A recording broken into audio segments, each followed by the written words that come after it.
Alright guys, so we're almost ready to start learning how to learn HTML, CSS, build websites, but before we do that we need a couple things. What's good about learning HTML and CSS is it doesn't take much to get started. If you're learning a more complex language like let's say PHP or Python or something like that, usually you'll need to install a web server locally so that you can develop on your local machine, and that takes a lot more work. Some languages even need to be compiled and you need something called an IDE. But with HTML CSS, we can simply click on an HTML file and run it in a browser. We can also edit it with a text editor. So those are the two things we need, is a browser and a text editor. Now, it doesn't matter what operating system you're on. If you're using Windows, Mac, Linux, you can see I'm on a Mac, but everything we do in this course, it doesn't matter what you're on. And if there is something little that's specific to Windows, I will mention it for you guys that are using Windows. Now, your system comes with a browser and a text editor. So for Windows you have, for instance, Edge and Notepad. For Mac you have Safari and TextEdit, but these are not good for web development, especially the text editors. For a browser, I would definitely recommend Google Chrome. It's the most popular in the web development community. It's very fast. It's fast to adapt new features in CSS, JavaScript, and so on. It also has really great development tools. Second to Chrome, I would say Firefox. As far as a text editor, you don't want to use Notepad or anything like that because there's no features, there's no syntax highlighting, anything like that. There's a lot of choices, but what I would recommend and what I'm going to use is Visual Studio Code.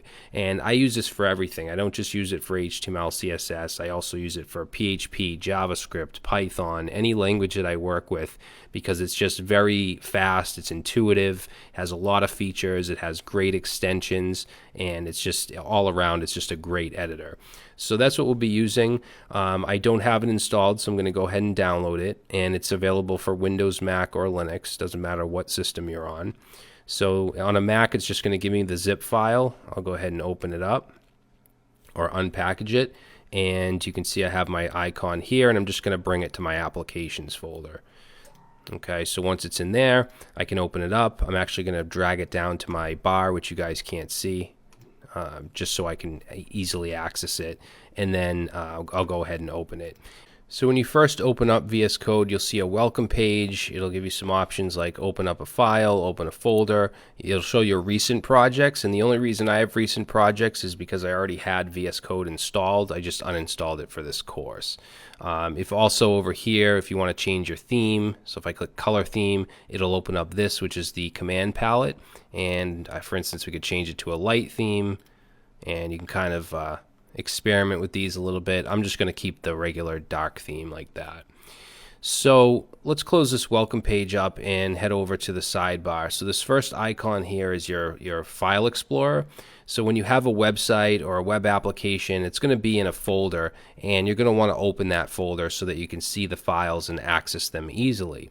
So I actually have a folder that is on my desktop that I'm going to open, called Split Landing Page, which is just a very simple website with some JavaScript and HTML, CSS. So I'm going to open that, and you'll see that I have the files over here. So we have one HTML file, we have a CSS file for styling, and then we have a JavaScript file. And when I just click them once, notice that they just open and they just stay in this one tab, and then it kind of closes when I click on the next one. If I double click, it'll stay. So if I go click on the next file, notice that the HTML, index.html stayed there. Okay, if I double click this one, it'll stay there, and then I can just close them up. Okay, and we'll be working in the File Explorer quite a bit. So the next thing I want to show you is the settings. Now this text right here is way too small, especially for doing a course. You guys probably can barely read this. So to get to the settings, you can go to this little gear, and you can go to settings, or you can do control comma on a Windows machine, or command comma on a Mac, and that'll also bring you to the settings. As we go along here, I'm going to be teaching you guys some of the keyboard shortcuts, because your workflow really speeds up when you learn shortcuts. And when we write our code, our HTML, CSS, I'm going to teach you some shortcuts to navigate around really easily as well. So what I want to change is the font size, which is actually right here, editor font size. But if I couldn't find this, I could just search for it up here. So I could say font size, and you can see now it's at the top here. It's 14 pixels by default, so I want to change it to 26, and that should take effect right away. The only other setting I want to change is my tab space. So if I type in tab spaces, the default is 4, and what this means is the number of spaces that it indents when you hit tab.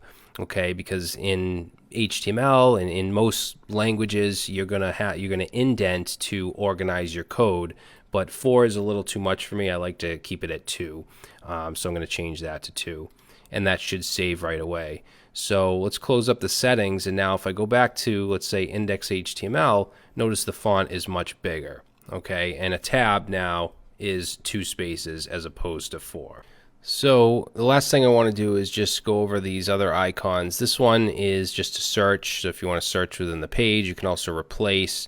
This is for version control with Git. We're not going to get into that right now. This is a debugger for programming languages like Python, JavaScript, and so on. Also something we're not going to get into. But this one right here, the last one, is your extensions. Okay, so you can extend the functionality of VS Code with a whole bunch of extensions, and we don't have any installed right now, but it does show some of the popular ones, shows us some of the recommendations. If you want to search, you can search, like let's say we're using PHP. If we want to search for PHP extensions, like this one right here, IntelliSense, and if we click on that, it'll show us a bunch of documentation and examples. Basically, this gives you some PHP drop downs, as you can see right here.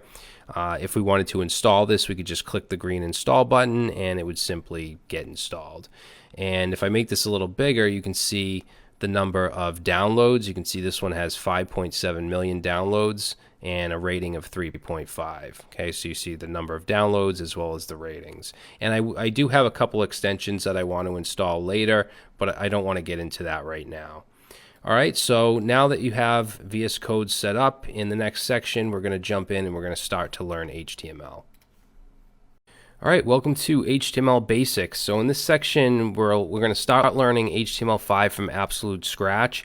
And I just want to stress that this section is geared towards absolute beginners. I know that there's a few different types of people taking this course. Those of you that are just getting into this, that need to learn HTML, this is geared towards you guys. And then there's those of you that are comfortable with HTML that took this course to learn more about creating better looking websites and user interfaces, see it more geared towards CSS. Just be aware that this particular section is very basic and it might be a lot of stuff that you already know. So feel free to skip it if you need to. So here's what we'll be covering in this section. We'll talk a little bit about what HTML is. We'll look at the syntax of HTML tags and attributes, how to structure a page, including the doctype, meta tags. We're going to set up VS Code with an extension called Live Server so that we can open our HTML pages easily in a little local development server. We're going to talk about keyboard shortcuts in VS Code, also Emmet. Forms and input, links and images, tables and lists. We're going to look at the differences between block level elements and inline elements. We'll look at divs, spans, compare IDs and classes, HTML entities, and we'll also look at the HTML5 semantic tags. So the way this is going to work is for every section we'll be creating a new file in a folder called HTML Sandbox, and I want you guys to have this as a reference to go back to if needed. And we're going to target specific tags and concepts in each file. Okay, so we'll have like a forms and input file. We'll have a file for tables and lists and paragraphs and headings, things like that. So we're going to do it in this section and in the next CSS section, and then after that we'll build a real website using all the knowledge that we learned from both. All right, so I'm going to include both the starting files and the finished sandbox in this lecture for you to download. So you can either use that or you can create the files as we move along like I'm doing. And then I also want to mention that HTML itself without CSS is very, very ugly. So everything in this section is going to look like crap in the browser because there's no styling. When we get to the CSS section, we'll start learning how to align things, how to add backgrounds, colors, borders, stuff like that. All right, so let's go ahead and jump in. Alright guys, so we're going to jump right in and start to learn HTML. We're going to learn all the important HTML5 tags, attributes. We'll learn how to insert images into pages, links, forms, stuff like that. And I realize that a lot of you guys probably already know some of this stuff, so feel free to skip around, skip some videos. If you want to skip this whole section altogether, that's fine. Later on, after section 3, we'll be getting into like CSS Grid and Flexbox and animations and more difficult stuff. But again, I want this course to be very friendly for absolute beginners that have never even touched HTML before. Okay, so let's go ahead and create a new folder for our HTML files. So we'll just go ahead and right click and say new folder, and I'm going to rename this to HTML Sandbox. And the idea here is for every section, or every video I should say, we're going to be touching on a different topic. So for instance, we'll look at like links and images in a video, we'll look at forms and input, and I want to have a separate file for each video and create a sandbox that you can use as a reference if you need to go back to it later on to see how a tag is structured or what attributes it takes, things like that. Okay, so let's go ahead and open this up in VS Code, in Visual Studio Code. And there's a few ways to do that. If you're on Windows, you should be able to right click and say open with code.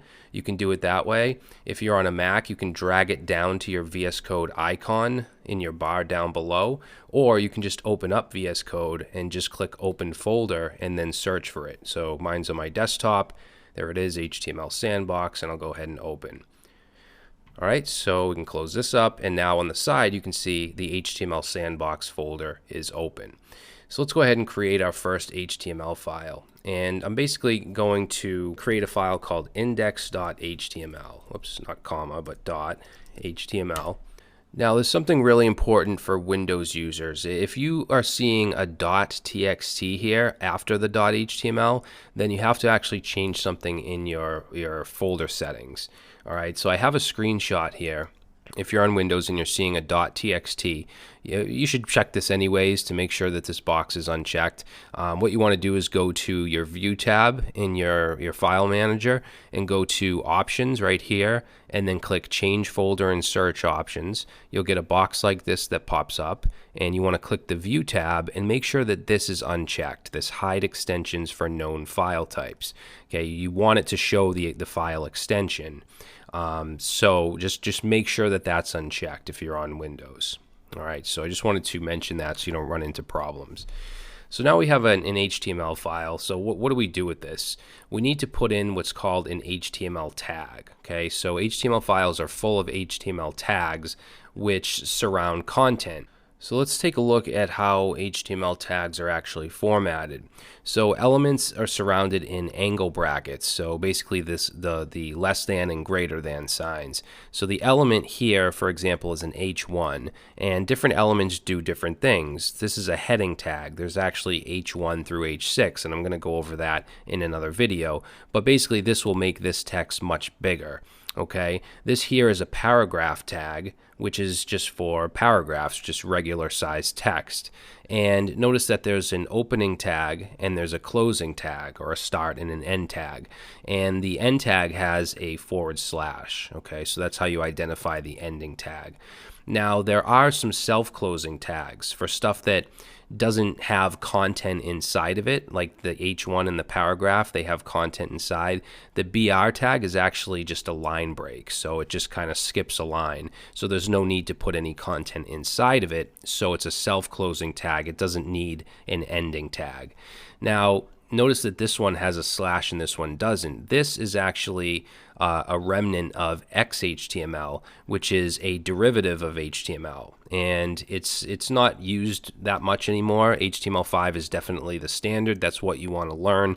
In HTML5 you could use either of these. So you can use the XHTML version with the line or the /, but you don't need to. This would be just fine. Okay, so this is how tags are structured. So what I'm going to do now is just put in a couple tags, and I want to show you how to open an HTML file in the browser. So remember, tags have an opening angle bracket, and we'll do an H1, which is a heading. We'll close that H1. And with VS Code, every text editor is different. With VS Code, it's going to end the tag for you. Okay, so notice that the ending tag was put in automatically, which is very helpful. And VS Code actually has a tool that comes pre-installed called Emmet, which you can use to type really fast HTML. And I'm going to show you some tips and tricks with Emmet as we move along. So let's put something in here. We'll just say, welcome to my website. And then we're going to go on the next line, and we're going to put a paragraph tag. Now remember, we have Emmet installed, and with Emmet we can just do P, because we want a paragraph tag, which is a P, and then we can hit enter or tab. Okay, you can do enter or tab, and it'll actually complete it for us. Okay, so it makes it very easy. If we want, an H2 tag, we can do H2 enter. If we want, let's say, an image tag, we can do IMG enter, and that will actually give us the attributes that we need. I'm going to go over all this stuff later, so don't worry about it. But just to show you that Emmet is very helpful, and it allows you to write HTML very fast. Okay, so in the paragraph, let's just say this is my very first website. Okay, so we just have a heading tag and a paragraph. Let's go ahead and save this. You can either go to File, Save, or you can just do Control S or Command S on a Mac, and that will save the file. Okay, so now let's go ahead and minimize this, and let's go into our HTML sandbox folder, and you can see we have our index.html file. Now, you might have a different icon. It's probably going to be whatever your default browser is. It could be Chrome or Safari or Edge if you're on Windows. So you just want to open this with a browser. So I'm actually going to right-click and just say Open with Google Chrome, which is my default browser. And there it is. So you can see that the H1 is a large heading, and then the paragraph is just normal sized text. But this is in fact an HTML file. You can see in the URL bar here, it gives us the full path. Okay, yours will probably be different, but mine is in my desktop in HTML sandbox and then index.html. Now, of course, when you upload this to a web host, it'll be your domain name. So let's say you registered mywebsite.com, which of course is already taken, but we'll use that as an example. So this would be replaced. This file, this stuff here would all be replaced with whatever your domain is. Now, there's a reason that I called it index.html, and this name here is significant because when you call it index.html, this is your home page. If we were to upload this to a host with, let's say, mywebsite.com as the domain, if we go to mywebsite.com, it's going to load the index page. Okay, so it's very important to understand that. Whatever you want your home page, you want to call that index. And then any other page you can call whatever you want. Like let's say you had an about page that listed your company info or something like that. You could create an about.html page, upload it, and then you would go to mywebsite.com/about.html. Okay, and that would load that. But index is significant because that's always going to be your home page. All right, so now that we have created an HTML file and opened it with Chrome, in the next video I'm going to show you how to correctly structure an HTML document, because this isn't correct. There's some other things that we need to add in order for it to be a valid HTML document. All right, so we'll get into that next. All right, guys, so in the last video, we created an index.html file. We opened it inside of a browser so we could see how it renders. And this is not the standard of how to create a document. There's some other things that you need to add. Even if we only wanted to display this in the browser, there's some other tags that we need to add for it to be a valid HTML5 document. Now, before we do anything, I'm going to rename this file. So instead of index, I'm going to rename it to 01_basic_layout.html, because like I said, I want this to be a sandbox that you can go back to and you can check certain things, and I want each file to be named after what what we're doing inside of it. Okay, so we're going to just number them so they're in order. If you don't want to number them, you don't have to. You could call it just basic layout or basic or whatever, but I want to be very specific, and I want you guys to have this for future reference. All right, so basic layout of an HTML page. Let's actually just get rid of this for now. So the first thing that you're going to want on every HTML page is the Doctype. Okay, so I'm just going to type this out. It's going to be an angle bracket, exclamation, Doctype, usually all capitals, and then HTML, and then closing angle bracket. So this is a Doctype, and what this does is it tells the browser what type of document it is, because a browser can read HTML5, it can read XHTML, it can read HTML 4.0.1. So there's a lot of different variations of HTML, but HTML5 is definitely the standard, and that's what you're going to want to use. It's also much easier than the others, and it's less strict when it comes to tag syntax. So I just want to quickly show you from the w3schools.com site, which is a great site for reference. This is a page all on doctypes. And if we go down here, you'll see that the doctype declaration must be the very first thing in your HTML document before the HTML tag, which I'll go over in a second. And down here it gives us the different types. So for HTML5, it's what we just did. But then you'll see that HTML 4.0.1 actually has a much longer doctype because there's different variations. There's strict, transitional, frame set, and this has to do with what's allowed and what's not. So it's gotten much easier over the years with HTML5. So we don't have to worry about these doctypes, but I just wanted to show you that they're very different. XHTML has its own doctype, has transitional, frame set, 1.0, 1.1, but this is the only one that we have to worry about. All right, so I just wanted to kind of show you that. So we're declaring this document as HTML5. The next thing we want is an HTML tag. Okay, so I'll do HTML and then hit enter or tab, and it'll finish it for me. And we just want to hit enter so that the bottom tag is down below. And now inside the HTML tag, we have a head tag, and then under the head we have a body tag. Now notice that there's an indent here, and VS Code will do this automatically. If you're using something like Notepad, which I would definitely not suggest, it's not going to indent it for you automatically, so you have to do it yourself. Now the reason it's indented is because both of these tags are inside the HTML tag. Okay, this is actually the parent of these two tags, and these are the children of the HTML tag. Now the head and body are very different. Head is for things like meta tags, if you want to associate keywords with your page. It's basically just information about your page. It doesn't actually display in the browser, in the body of the browser. Now, one thing that you should definitely put in the head tag is the title. Okay, so we want to put a title tag, and again, we're tabbing it over because it's within the head tag. For the title, I'm just going to say my website. All right, now if I go ahead and save this, I'm going to do Control S. I'm going to save the file, and let's open it up. So we have our basic layout.html because we renamed it, and I'm going to say open with Chrome.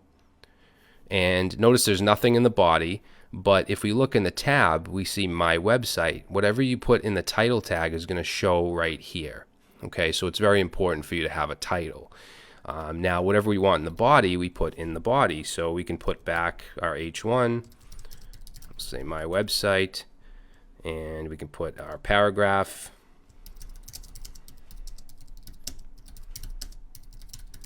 And we'll go ahead and save, and we'll go back and reload, and now we have our H1 and paragraph in the body.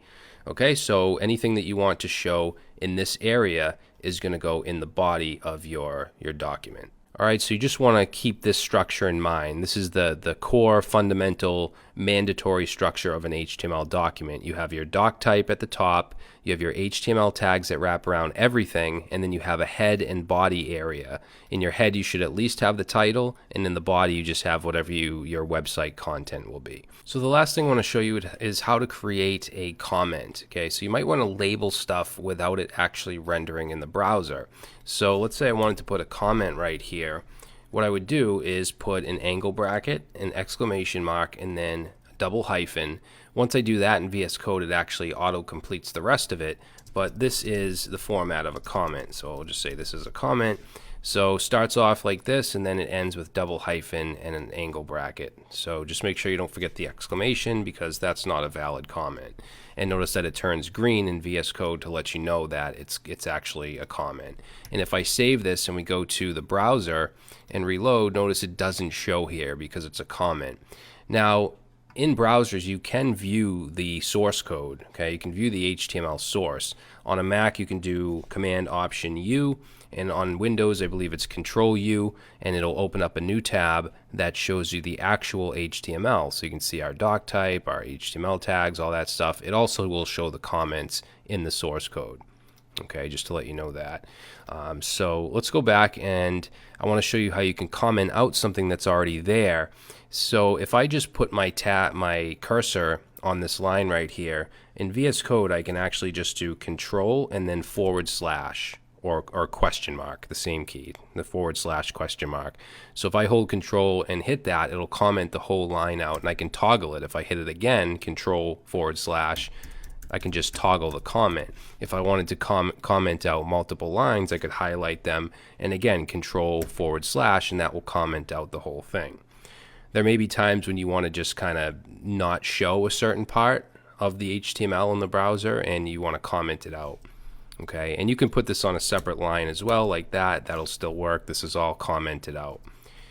Alright, so that's going to be it for this video, guys. In the next one, I want to give you some tips and tricks with VS Code. For instance, we can generate the basic structure automatically without having to type all this out with every HTML page. I also want to give you a couple extensions that I want to recommend and that I'll be using in this course. Alright, so I'll see you in the next video.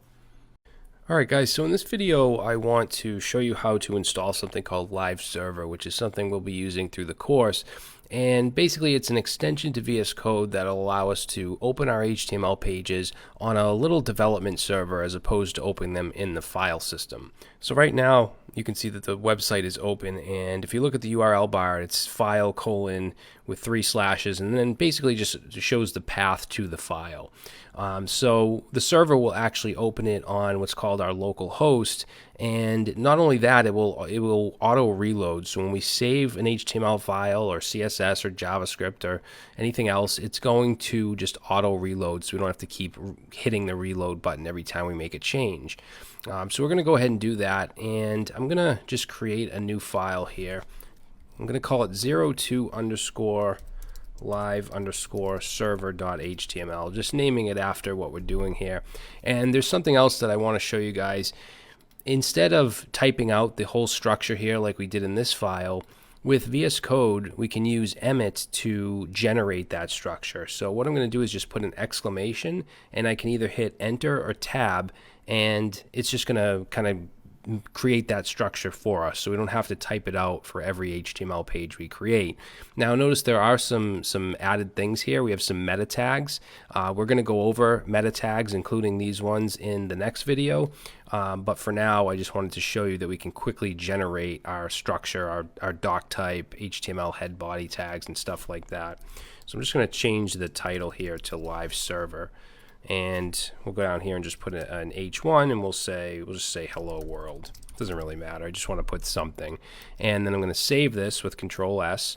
And we want to now install Live Server. So I'm going to go over here to this extensions icon, and let's make this a little bigger. And we're going to search for live-server. And it's going to be this one here, this first one with this purple icon. Now to install an extension in VS Code, you just want to click the little green install button. Once it installs, you want to click reload to activate. So it's just going to kind of reset the editor, and now under enabled you're going to see Live Server, and any other extensions that you install will also be displayed here. So now what we can do is, instead of leaving and going and opening up the file, we can simply right click and we can say open with Live Server. And the browser will automatically open, and it will display the web page. And notice the URL now is different. It's not just that file path. It's 127.0.0.1, which is what's called the loopback address. And this is always going to loop back to your local machine. So this is your local host. And then this :5500, this is the port number that it's running on. Okay, you can run things on different ports, and then you just have the name of the file that's loading. So from now on, we're going to use Live Server to open our files instead of, leaving and going and opening the file manually. Also, if I change something, like let's change this to, or we'll just add a paragraph here, and we'll say this is a test, and I'll just save. And now if I go to Chrome, you can see this is a test is displayed. I didn't have to go and reload it. It just auto loads.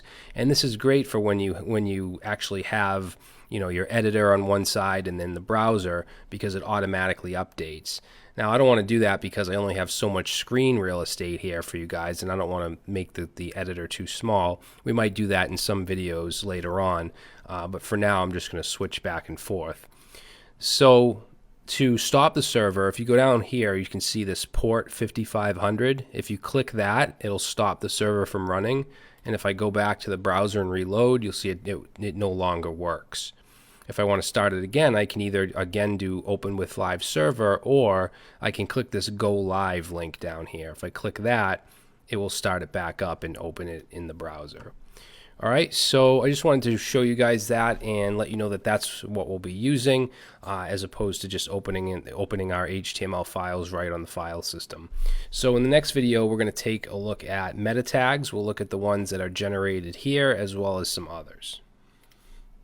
All right, in this video, we're going to talk about and look at meta tags, which are tags or snippets that describe a page's content. And they don't appear in the body of the web page anywhere. Nobody sees them. It just describes some stuff about the page. So we're going to look at some of the popular ones, including the ones that are used in search engines. So let's create a new file. We'll call it 03_meta_tags.html. And I'm going to generate my content with Emmet, so I'm going to use exclamation tab or enter. And notice that it adds 3 meta tags. It also adds a lang attribute, which you don't need in your HTML tag, but it just describes the language as English. And these are all attributes. So tags have attributes. We're going to be using them along the way, and they describe basically their properties of the tag. So all of these are meta, right? So the only difference is the different attributes. That's how we can tell what each one is. So the first one here is char set, which is the character set, and this specifies the character encoding of the page. So UTF-8 is actually the default. It's the character encoding for Unicode. It's not extremely important to understand how this works or what it is. We could actually remove this and it would still be UTF-8. And the Unicode standard covers almost all characters, punctuation, symbols, things like that. So that's what that is. It's the character set that this page uses. The next one here is pretty important for responsive design. This is the viewport tag. And responsive design, it's all about making your website or your user interface responsive to different screen sizes.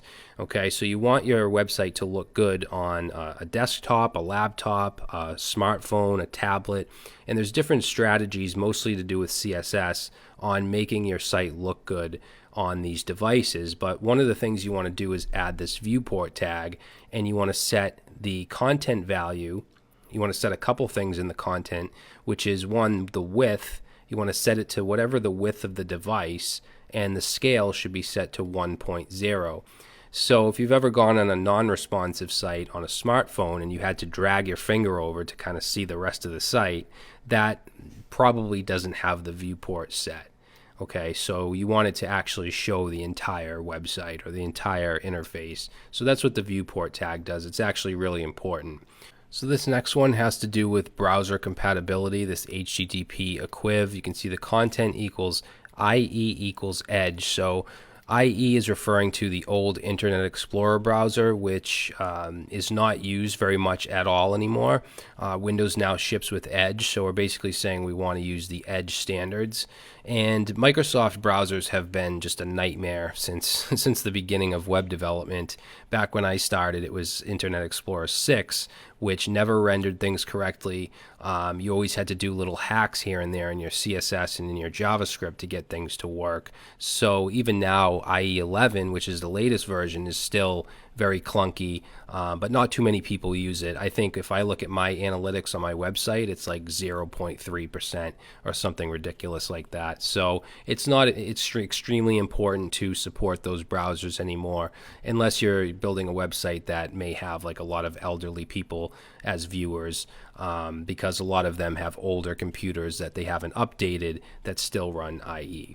All right, so now what I want to look at is meta tags that have to do with search engines. So we're going to talk a little bit about search engines, and the title is actually really important. I'm just going to put meta tags here, but in your title, you want to put something that really describes the page. You also want to put keywords that you want to rank for well in the search engines. Now, SEO, which is search engine optimization, has changed dramatically from years ago. Like, there's certain things that used to be really important are not anymore. And I'm not an SEO expert, so I'm not going to speak too much on that. But the title is what shows in the search engine. So if we jump into Chrome here, and let's open up a new tab.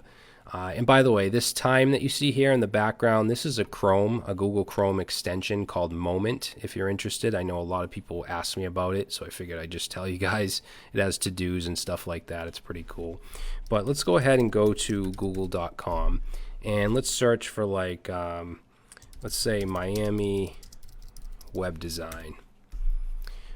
And when we look at these websites that show up, this large text here, this is the title. Okay, whatever you have in the title for the page is going to show up here most of the time. If it doesn't match the page's content, Google might take it upon itself to put something in here, but usually it's going to be your title. And then this text here, the smaller text, is actually the description meta tag, which I'll show you in a second. But if we go to this site, and which I'm not affiliated at all with, and if we go ahead and view the source code with Command Option U or Control U on a Windows machine, and we look at the title, you'll see it's Miami Website Design Company, Digital Agency, and then the name of the company. So that's a good choice for a title. It has some keywords in there. It also has the company name. And you can see if I hover over the title, that's exactly, it should pop up here. Well, it usually does. I'm not sure why it's not popping up, but usually it'll pop up and show you the whole title. There we go. And you can see that it matches what is in the HTML. And then if we look at the meta description tag, which is, let's see, where is it? Here's the viewport. Let's search for it. So if we do a Control F and search for description, here it is. So meta name equals description, and then the content, you'll see this is exactly what is showing up in the search engine. So Fuse is a full-service Miami website design company. If we go back to the results here, Fuse is a full-service Miami website design company. So this is going to be your description. This is your title. So let's go ahead and add in a description. So we're going to say meta, and we want to use the name description and content. You'd say whatever. I'm just going to put this is my website description. But you would want to put something that specifies what's on the page. You also want to put some keywords in here.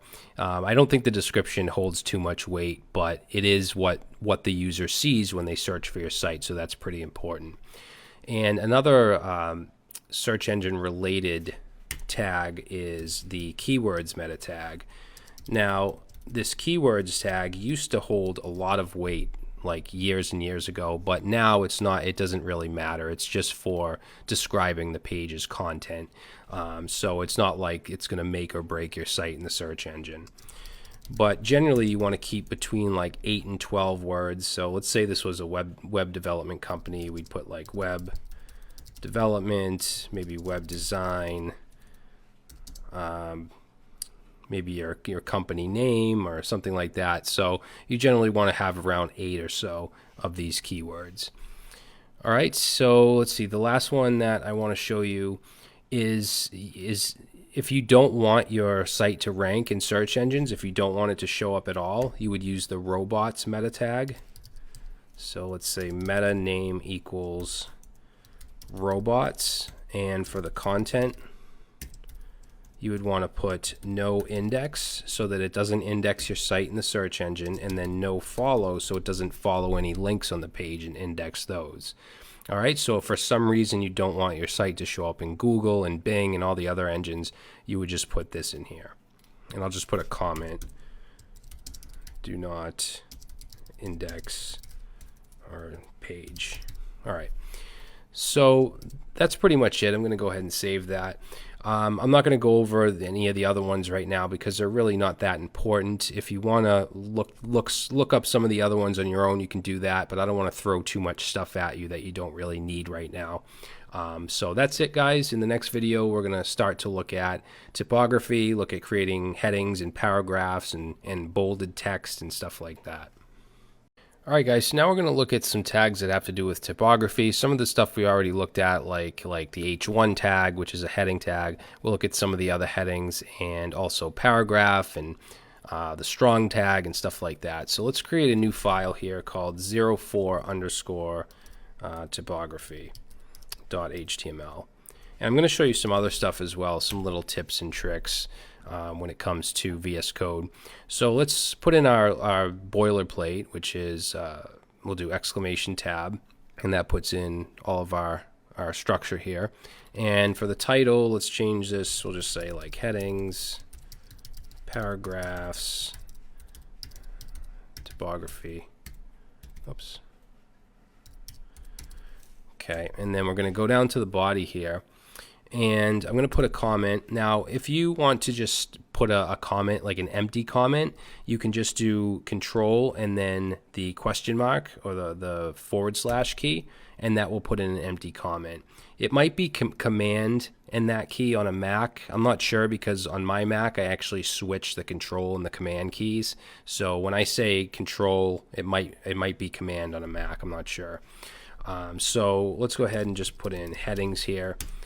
And another tip, if you want to go to the next line, obviously you can go to the end here and you can hit enter, but if you're in the middle here and you hit enter, it'll do that. If you want to have a clear new line and you're in the middle, you can hold down Control, or again, might be Command, and then enter, and it'll create a new line. No matter where you are here, it'll create a new line if you hold down Control.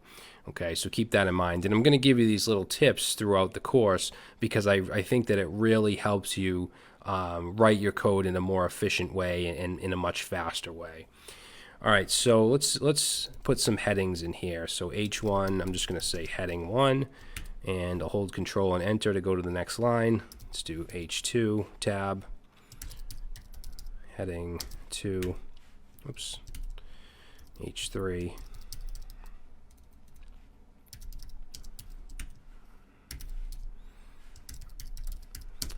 Heading 4. What else? We got heading 5. It goes up to 6. So H6, heading 6. All right, so let's save this and let's open this up with Live Server. You might have to close some of your other tabs. And this is what it's going to look like. So this is H1. It's going to be the largest, and then it goes smaller and smaller, and then H6 is going to be the smallest. Now you can change the font size through CSS. You can do whatever you want through CSS, but by default, H1 is going to be the largest. Now, a little tip or some advice that I would give is you usually only want to have an H1 per page, because the search engines actually look at this, and you want to have, like, you want to describe whatever the content is. For instance, if it's a blog post, you want to have your blog post title in the H1, okay? And you can have, you can have multiple H1s, but it's good practice to just have one per page. And then these other ones, you can have as many as you want. Say you have a roll of blog posts, maybe you have an H3 for each title. Okay, so it's not, mandatory, but I would suggest using one H1 per page if possible. So those are headings. Let's go ahead and look at paragraphs. We've already done this, but it's just a P tag. Now, I'm going to give you another tip here. With Emmet, we can generate some dummy text. If you need just some text to kind of fill, as a placeholder, you can do lorem, L-O-R-E-M, and then hit tab, and it'll give you a paragraph of dummy text or filler text. And if you want to specify a certain number of words, like let's say we want a 10-word sentence or paragraph, we could do lorem 10 tab, and it'll give us 10 words. Okay, we could even do like lorem 500, and it'll give us 500 words. I'm going to do, let's say, 100, and just generate some text. And if I save this and we go and we take a look, you'll see that we have this paragraph of 100 words. Now, inside the paragraph, I'm going to add, we'll just go anywhere, it doesn't really matter, and I'm going to put in a strong tag. Okay. Now with VS Code, once I put the beginning tag in, it adds the ending one automatically. So I'm just going to cut that out and put that over here. And then anything that's within here is within this strong tag. So let's save this and go back, and notice that it's bolded. Okay, so by default it'll be bold, but with CSS you could change the styling of this strong tag to be a different color or to be bigger font, whatever you want to do with it. But it's made to make it stand out. And at the same time you have the emphasis tag, which is the EM. So let's say EM, and I'm going to just put the ending tag, let's say, down here. And if we save that and we take a look, by default it's going to be italic. It's actually this right here. Okay, so you can see that the text is italic, which again you can change within CSS, and we're going to get into CSS in the next section. So that's strong and emphasis.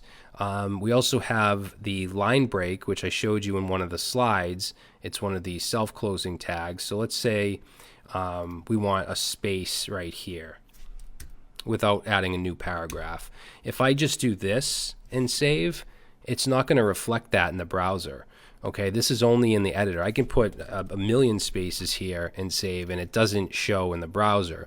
To actually have a line break without adding a new paragraph, you would add in a BR tag. So I'm going to go right here and put in a BR tag. So what that's going to do is it's going to knock this onto the next line in the browser, as you can see right here. If I wanted it to go down again, I could add in another BR tag. I'm just going to put a comment here. Okay, so if we have two line breaks, you'll see that it pushes it down again, and I can push it down as much as I want. And since it's a self-closing tag, you could either do this format or you could do that. So both of these are going to work, as you can see. I tend to use this, just the HTML5, but sometimes I use a Visual Studio Code extension called Prettier, which will auto-format your code, and it adds the slash automatically. So if you've watched some of my other videos and I have the slash, that's because I'm using Prettier. And I might introduce that extension to you guys later. Now, in addition to the BR tag, we have an HR tag, which is a horizontal rule. I'm actually going to put that, let's see, we'll go right here. And let's say horizontal rule. And what this does, the HR tag, is it does a line break, but it also creates an actual line. So if we check this out, you can see it put a line across the screen. Okay, so that's a horizontal rule. Now, if you've studied HTML before, especially if it was a while ago before HTML5, you might have seen tags like the bold tag. So if we put a B here, you might have seen stuff like this.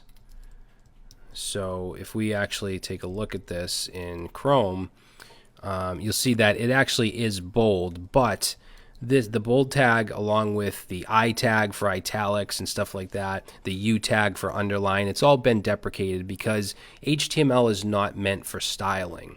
And the strong tag replaced the bold tag because the strong tag is a semantic tag. It doesn't necessarily mean it's bold. It just means that it should stand out in some way, but we leave it up to the CSS to say what that way is, even though it bolds by default. And that's kind of hard to understand. It did confuse me in the beginning when HTML5 came out, but just know that we don't really use this anymore, or the U, or I think there was S for strike through. Although we do have a semantic tag for deleted text, which does by default add a strike through. So let's say we do del, and we're going to wrap this text right here. So this is actually a semantic tag. So we'll save this and take a look, and notice that it does add a strike through. Okay, but it doesn't necessarily mean that it has to be strike through. We can change that in the CSS if we want. Maybe we want it to be highlighted with a yellow background or something like that. It doesn't necessarily mean strike through like the S tag did. They took that out of HTML5 or deprecated it. Alright, so in the next video we're going to take a look at links, hyperlinks, and we're going to also look at embedding images into a web page.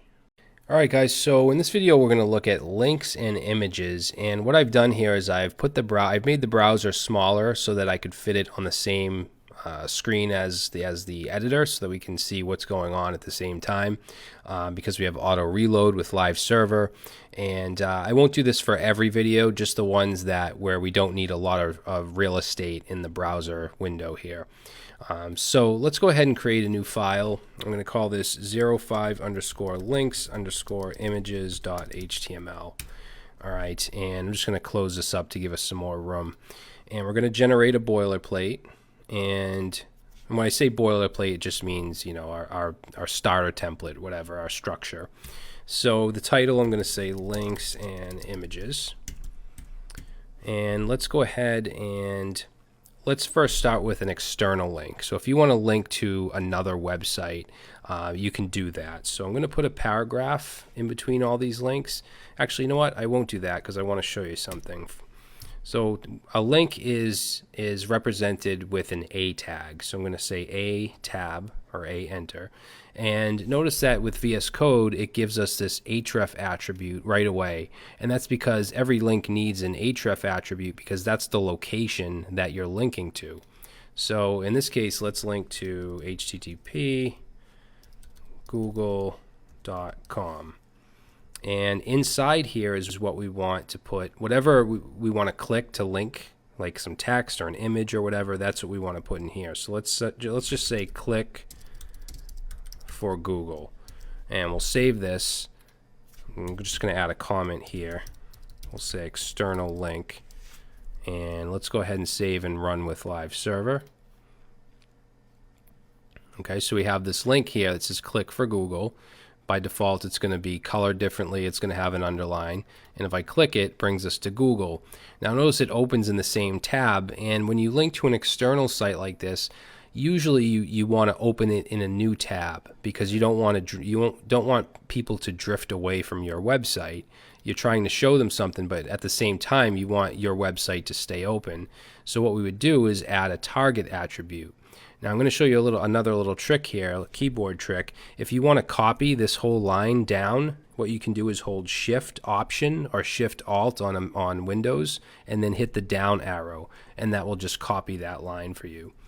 Okay, and another tip, if you want to, you see how I'm just going back and forth here, one character at a time. If you want to go by word, you can hold down Alt, or actually on Windows it's Control, I believe, but on a Mac it's Option. And if you hit the over arrow, notice how it goes across the whole word. Okay, so it'll go from here to here, so you can go across much faster. All right, and if you want to go all the way to the beginning, you can hit the home key. If you want to go all the way to the end of the line, you can hit the end key. So it's very helpful to be able to navigate very quickly like that. So again, like I was saying, if we want to open in a different tag, we can use the target attribute. And for a value, we want to do _blank. Okay, so we'll save that. And what I wanted to show you is, notice how the next link here is not on a separate line. The reason for that is an A tag is actually what's called an inline element, so it doesn't knock it onto the next line like if it were a paragraph, which is actually a block element.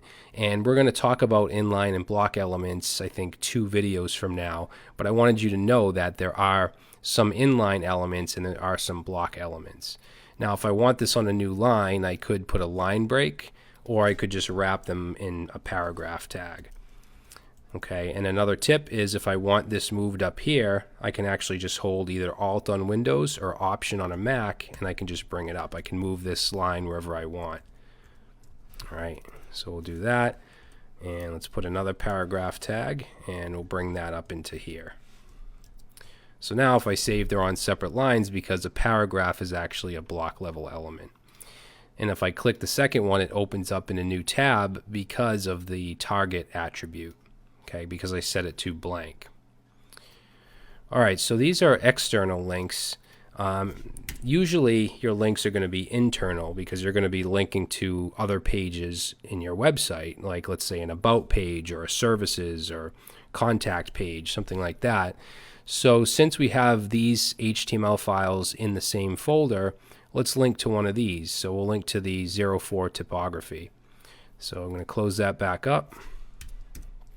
Let's say internal link, put a paragraph, and we'll put an A tag with an href that points to slash, meaning the current folder that we're in.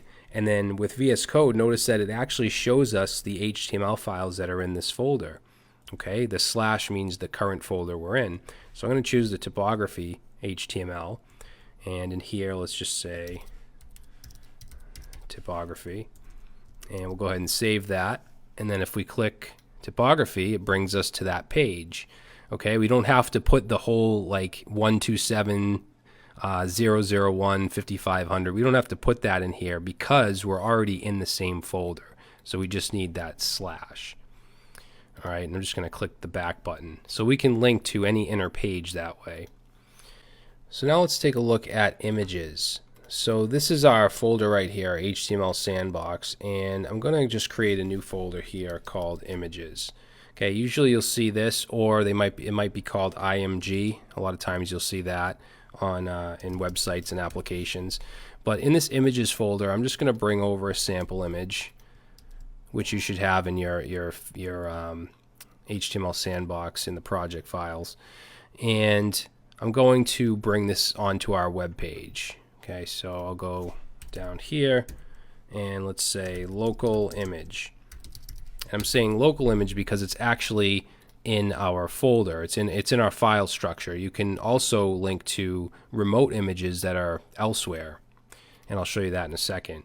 But let's go ahead and do an image tag, which is IMG, and in VS Code, if I do IMG enter or tab, it's going to give me two attributes. One is the source, which is the location of the image and the image name, and then one is basically the alternative text. So if for some reason the image doesn't show up, if it's not there or something, this will be the text that's shown. So for the alt, I'll just say my image, and then for the link here, we want to go into the images folder.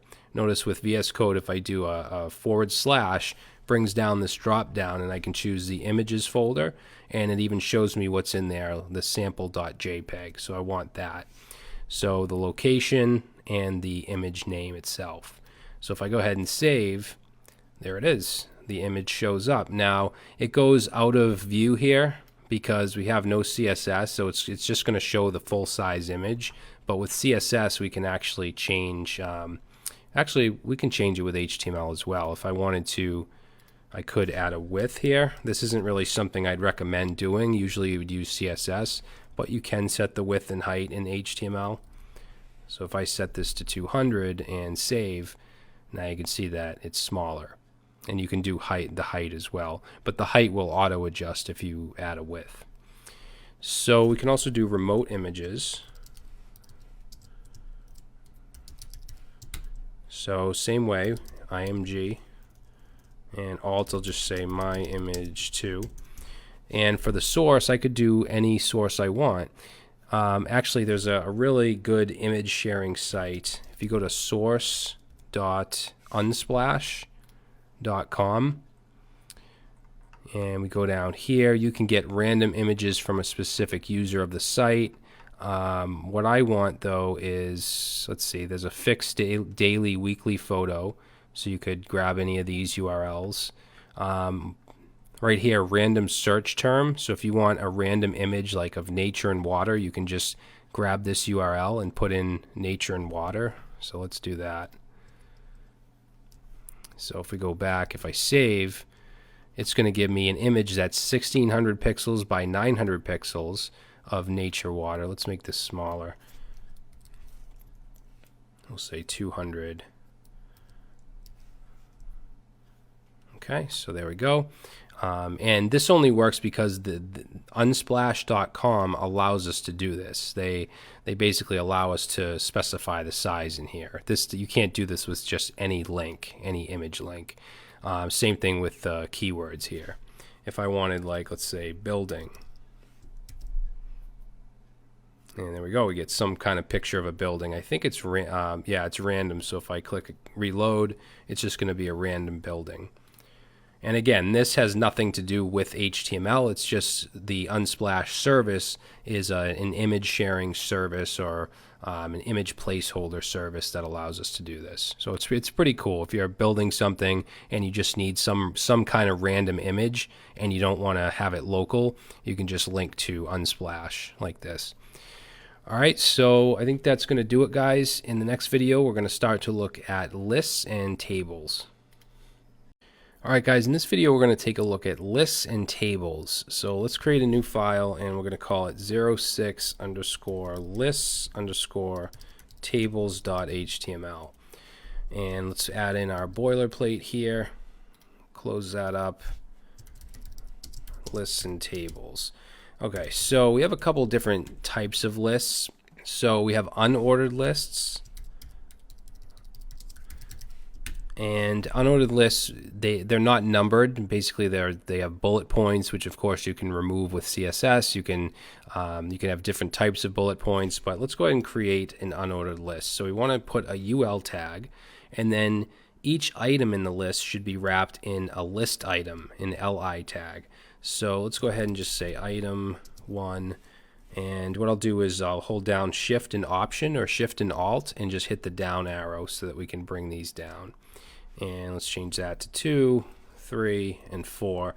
And we'll save this, Control S, and then let's open this with Live Server. And there we go. So that's what it's going to give us. I'm actually going to zoom in a little bit on the HTML so you can see this better. Should have probably did that a while ago. And notice that the bullets are here, and like I said, these can be removed through CSS. We can also have different types of bullets.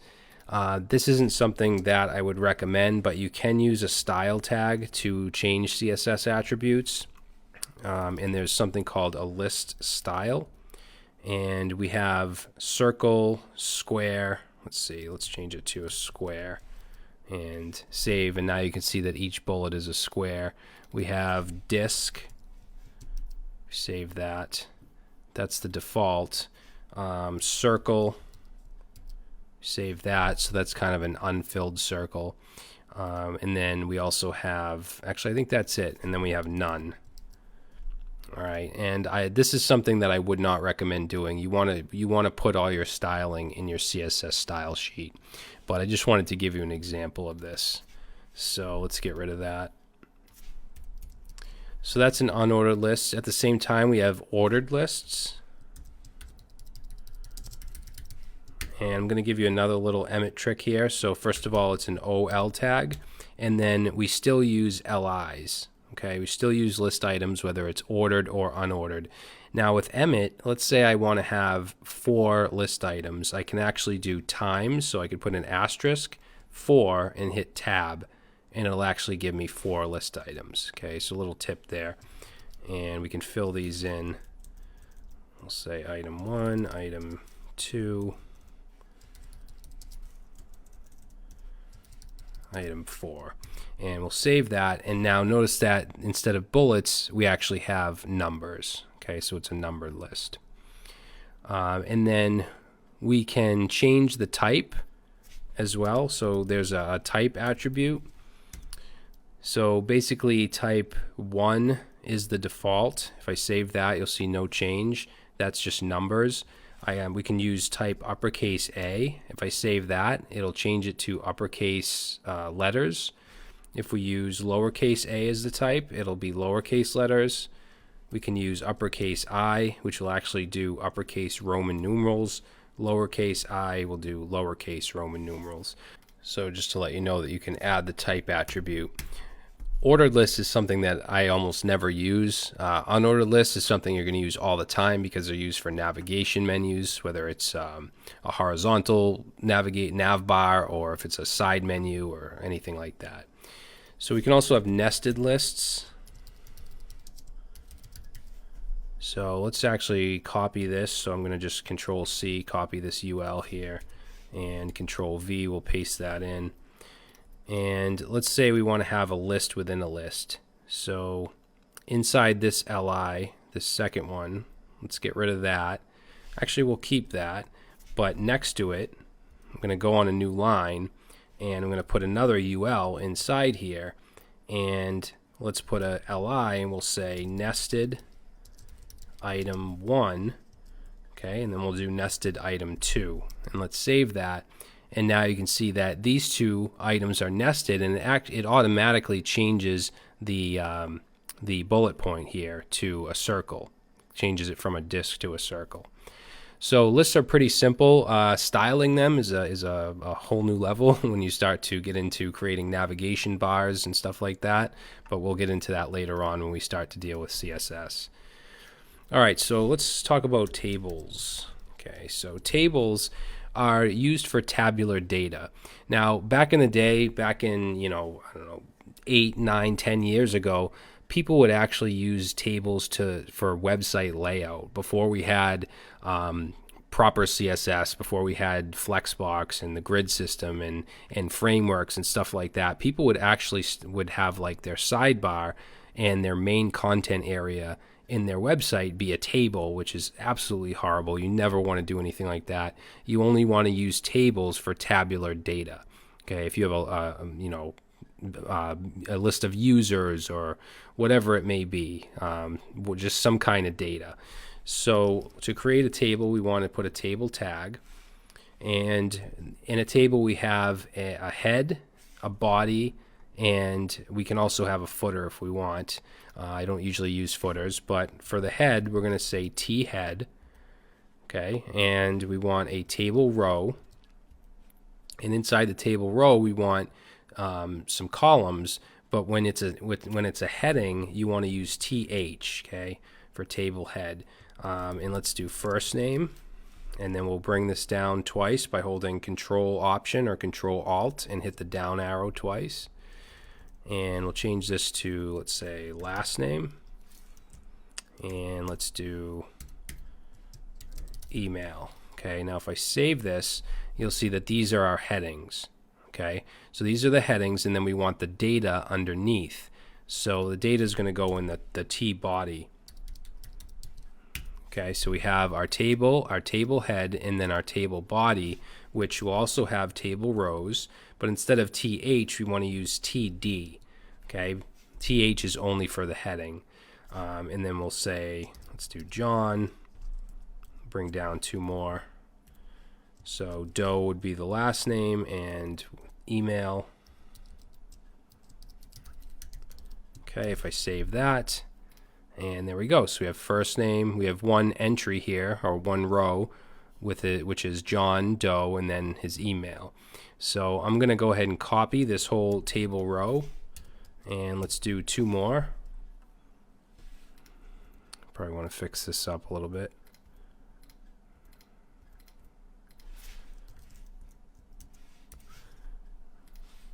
And we'll go ahead and change up some of this data. So we'll say Kate Smith,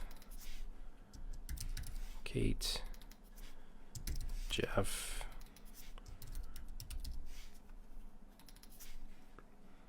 all right, so we'll save that, and now we have 3 rows in our table.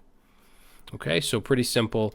If we want to, we could change the width. Now, I would suggest doing this stuff through CSS, but just to show you we can use the style attribute, and we can say width, I don't know, 600 pixels, and now it's wider. and it's more readable like that. But again, I would suggest not using the style attribute. That's not good practice.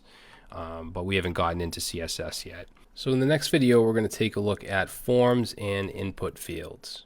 Alright guys, so now we're going to take a look at forms and inputs. Now, it's important to understand that with forms on a website, displaying them is with HTML, and then we can style them with CSS. But when you submit a form and make it do something, like let's say a registration form, that stuff happens on the back end, and that happens with some type of programming language like PHP or Python or JavaScript or something like that.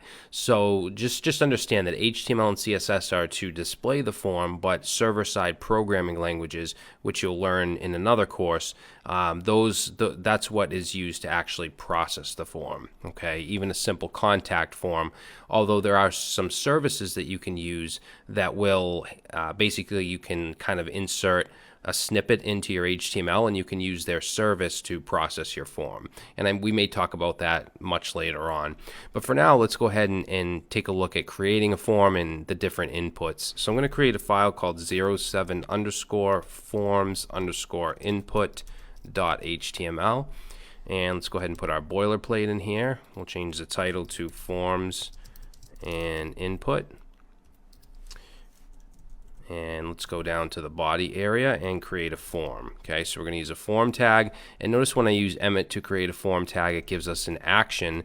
This is where the form is going to be submitted to. Okay, so you would submit it to a file. Sometimes it's going to be a PHP file if that's what you're working with on your server. It might be something like a file called process.php, where it would take all the form inputs, the values, maybe integrate it with a database so you can insert the data into a database, something like that. So in here is where we're going to put our inputs, and I'm going to separate our labels and inputs with divs. Okay, so divs are just basically just that, divisions, if you want to separate your markup in in certain ways. So I'm going to put a label in here. So if I say label tab, it'll give me a for attribute, and this for attribute, you want this to match the ID of the input, and I'll show you why in a second. So let's say this is going to be for the user's name. We'll put the text name in here. Right under it, we're going to put an input, and in VSCode and Emmet, if I hit enter or tab, it's going to give me a type of text by default, which is what we want right now. So if I go ahead and save this, and let's actually run this in live server, you'll see we have a label and we have our input. Now, if I give this an ID of name, which is the same value I did for the for attribute, if I save that and I click on the label, it'll actually highlight the form. Okay, so if you want that functionality, then you want to put the for in the ID. If this doesn't match, you'll see if I click on the label, it doesn't actually highlight the form. It's not something you need to do, but if you want that functionality, then you want to add both of these. And then a lot of times with inputs, you'll have a name attribute, which in this case the value just happens to be name, but this is what is used on the server side. So if on the server in, like, let's say PHP, you want to grab the value, you would use whatever this is, in this case name. Alright, so let's move on to create another input here. So we'll put another div, we'll do a label this time. Let's make this an email, so we'll put an input in here. Now with Emmet, we can do a colon here and then whatever the type of input. So I want this to be an email type. And if we do that, it'll also give us the name ID by default. So we're going to fill this in with email and email. All right, and I'll save that. And notice it looks just like the text field, but it has to actually be an email for it to submit. Okay, so you can actually easily add validation by just using this type email. Okay, it's just client-side validation. If you're working with a server with, like, let's say PHP, you'd want to add validation there as well. So that's an email field, and if you want to put your label on a separate line without CSS, you could put a line break here. Let's go ahead and do that. Just think it just looks a little better like that. And I'm going to show you how to style a form really nice later on. It's actually going to be one of our challenges. So let's go ahead and create another field here. Let's do a div and a label. And this is going to be for message. And message is going to be a text area, which is different from a text input like this because it's bigger. It's for more content, usually like a message or I don't know, a bio or something like that. And a text area has its own tag, which also has an ending tag. And I'm going to get rid of these for a second here and just have the name and ID. So for name, let's say message. ID, we'll say message. And then we don't have to put anything within the text area tags, but if I save that, let's put a line break after the label and save it. And you'll see that it's a little bigger. Now if we want to make this even bigger without using CSS, we can use the calls and rows attribute. So for calls, let's do 50 and save. So what this is it's 50 columns going this way. All right. If we want to make it bigger vertically, then we can use rows. So we'll say rows equals 5 and save, and now it's 5 rows going down. And you can make it as big or as small as you want.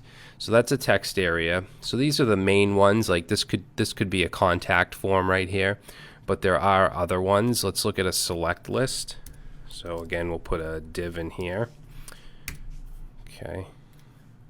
And in here, let's put a select tag with a name and ID. Let's call this gender. Actually, we'll call it sex. We'll be politically correct here. So we'll say sex, and actually we want to go inside the select. We don't want to do this. I meant to put a label here. So let's do label. And then inside the select is where we want to put our options. If I just save it like this, I forgot to put the text in here, we have just an empty select list. So for each option, we want to put an actual option tag with a value. So in this case, we'll say male, and then we'll put the text in here. And let's just copy this down. We'll say female. And then we'll just put other as an option as well. Okay, so now we have a select list with kind of this drop down menu where we can select an option. Okay, so that is select. Let's take a look at number. So we'll have a label, and let's make this one an age. You might use this for age. Put a line break here.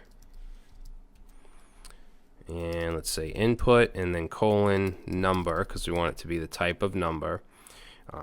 And if you don't want to remember these Emmet shortcuts right now, if it's too much, you don't have to. It will make your life easier in the future. So for name, let's say age, and for ID, age. Okay, if we save that, it's going to look like a text field, but when we click inside of it, or when we hover over it, actually, we get these arrows, and we can go ahead and we can kind of just increment and decrease the number. We can also type in a number, and we can't type in any letters except for E, because that can actually be part of a number. So that's a number field. It's good for ages, stuff like that. Let's take a look at the date type. So we'll say div, we'll do a label, and let's make this one birth date.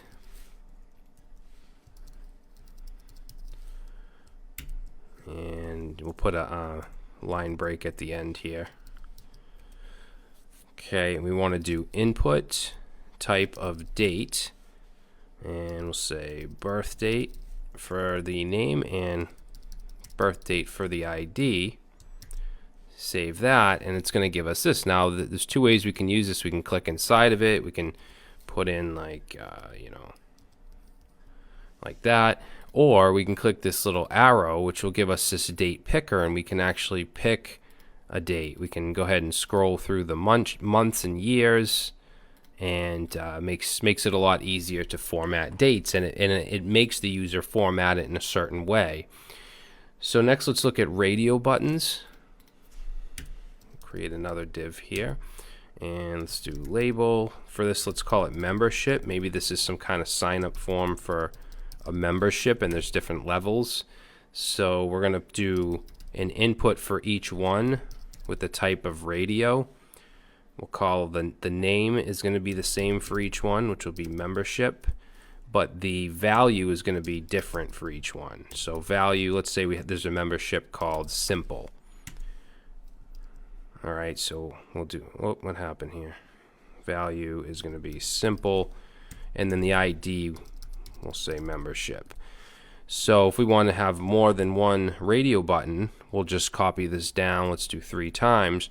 Let's say the second membership value is going to be standard, and then this third one is going to be, let's say, super.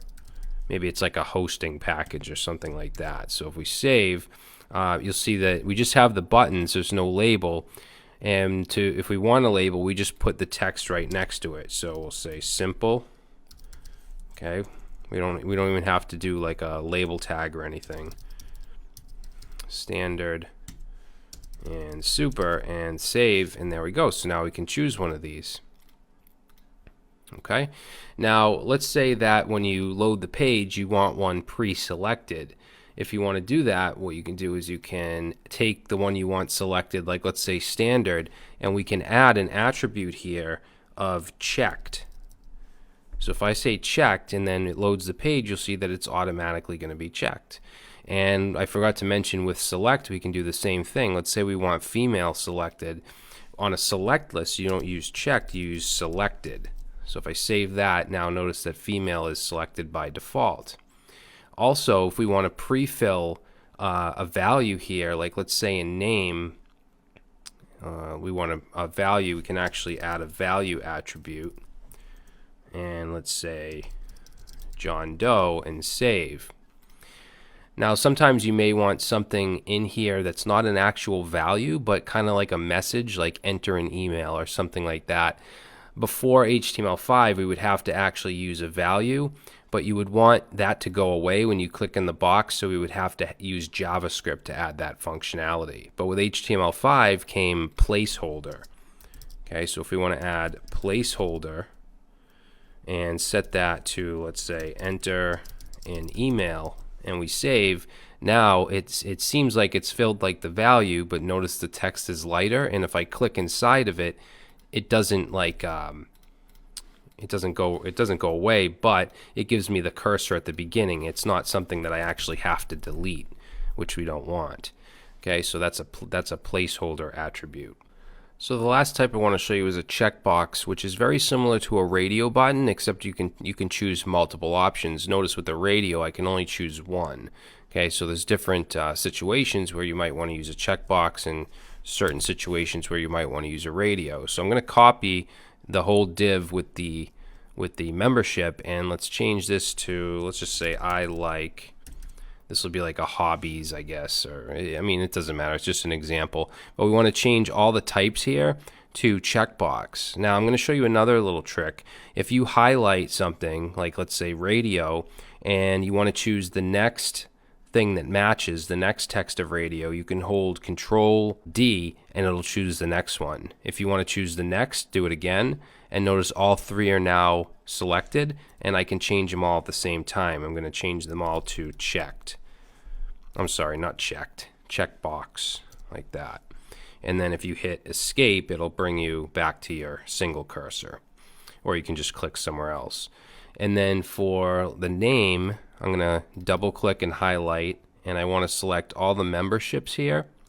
So I'm going to do Control D again just to select all of these, and I'm going to change it to likes, like that. Okay, and then we can escape, and there we go. So we have a checkbox, likes. For the values, I'm going to change this one to, let's say bike. Let's say this is like a vehicle.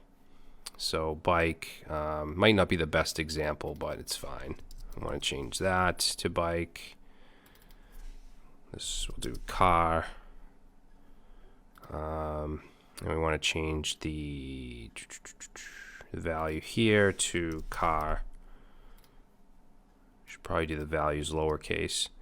The value is the actual data that gets sent to the server. Say boat, and we'll change that to boat.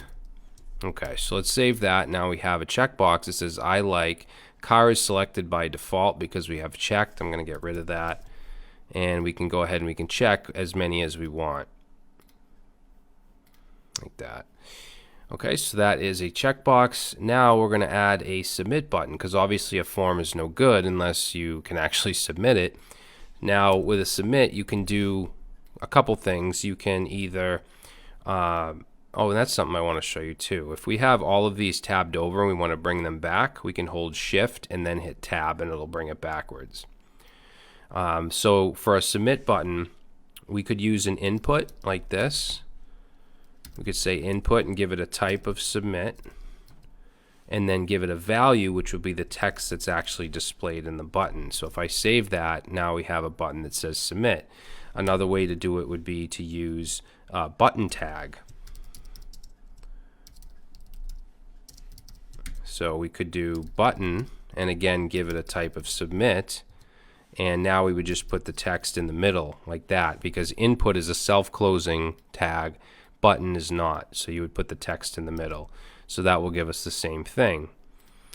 All right, I'm just going to comment these just so you guys know what is what. So that's a text input, this is an email input, this is a message input, not a message, a text area input. Let's see, this is a select, this is a number, this is a date, radio, and checkbox, and then this is an input submit. Okay, so if you ever need to come back here for reference, you can do that.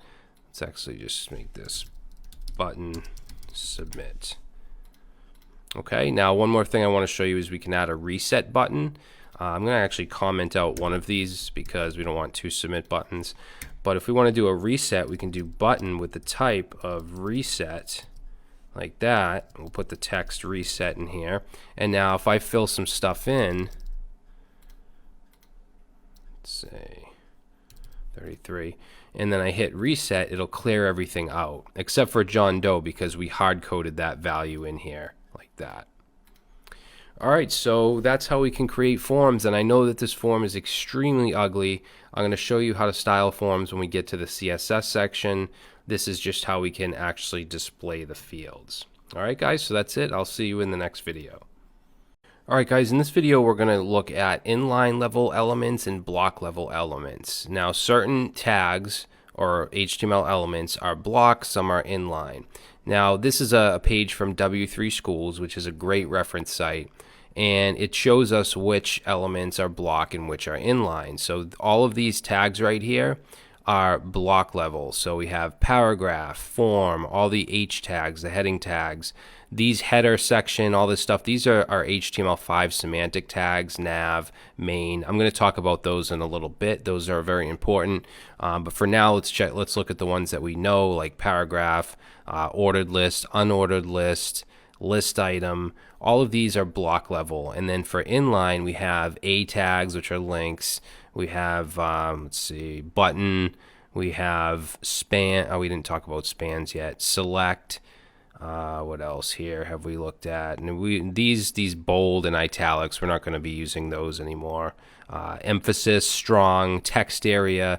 These are inline. Now the difference here is that a block level element will span 100% width of the page. Okay, so it basically goes across the whole page, and then the next thing that you put on the page is going to be on the next line because it knocks it down to the next line. An inline element does not span across the page. It only takes up that space. Therefore, the next thing you put is going to go to the right of it. It's just going to go right after it. So let me give you some examples. Okay, so let's create a file here. I'll call it 08 underscore block underscore inline.html, and we'll go ahead and put our structure in here. Let's say inline verse block, and inside the body here, let's go ahead and put a paragraph, which is a block level element, and I'll say lorem. Let's do lorem 30 tab or enter. And we'll save that. Let's go ahead and open this with live server. Okay, so this is a block level element. If I put another paragraph underneath it, right? Let's say lorem 20 tab. Notice how it gets pushed on to the next line. Paragraphs actually have styling by default. See the space here? They actually have default margin, which we'll talk about when we get to the CSS. But since it's block level, it goes across the whole page and pushes the next one onto the next line. Now, a link, an A tag, is an inline element. So let's go ahead and let's put a link, not within a paragraph, but just a link itself. And if we put a number sign, that just means it goes to the current page you're on. It doesn't go anywhere. And in here, let's just say a link. And if I save it, this is an inline element, which means if we add another link, let's copy this down, and I save, notice that it goes next to it. It doesn't get pushed on to the next line because it doesn't span all the way across. Okay, so that's the difference here. Now I'm going to add a style attribute because I want to put a border around all of these just so you can see kind of the outline of them. And again, I don't suggest using style tags. You want to use CSS, but we haven't gotten to that yet. I'm just showing you this for an example, and you'll learn all about borders and stuff later on. But I'm just going to say border green solid, and we'll do the same with the next one. So I'll just copy this. And let's save that, and you can see that it goes all the way across. Now let's add a red border to the link. So I'm just going to change this to red. And red. And save. And you can see that it doesn't go all the way across. Now, you might be saying, well, these paragraphs are, they're long. They reach all the way across the page. But this doesn't, the end doesn't. If it were inline, the next one would start right here. So even if I just had a one-word paragraph and I save, it goes all the way across. Okay, so that's the difference, and it's very important to understand that. So another block level element is an unordered list as well as list items. So when I put a list item in here and another one, it knocks it down to the next line because it's a block level element. And you can change you can change it from inline to block or vice versa using CSS, and we're going to get into that later. But I just want you to understand the difference between inline and block. And then those not span, I want to do a strong. The typography semantic tags like strong and strong and emphasis, those are also obviously inline because you can see we can make this strong, but it doesn't knock it down to the next line. So these are inline.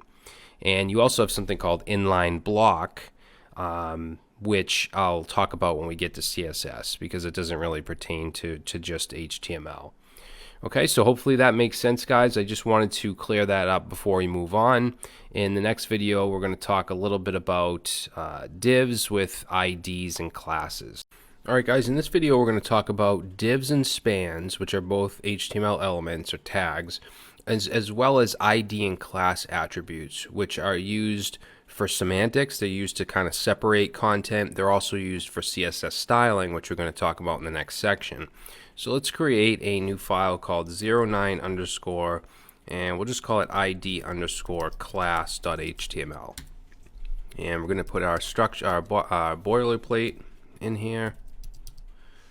And for our title, we'll say div span ID and class. So we've used divs before. We used it to separate our labels and inputs in the form, and where we talked about forms. So let's put a div in here, and let's say that this is going to be the header of our website. We have maybe an H1, say my website, or maybe you have an image, a logo image, and then we'll put a paragraph that says like some kind of slogan. We'll just say a site about me. Now, since everything in this div pertains to the header, I'm going to give this an ID of header. Okay, or maybe even main header, because you could have multiple headers. Maybe you have you have articles on the page and you have headers for the articles. So let's call this the main header. All right, and then underneath that, let's create a UL, and let's give it some LIs, some list items, and we'll put some links inside here. And let's say this is the home page link. I'm going to copy this down twice. We'll say this is the about link. Goes to the about page. This goes to, let's say, contact. So this is a navigation menu. So let's give this UL an ID of, let's call it main nav. You can call them whatever you want.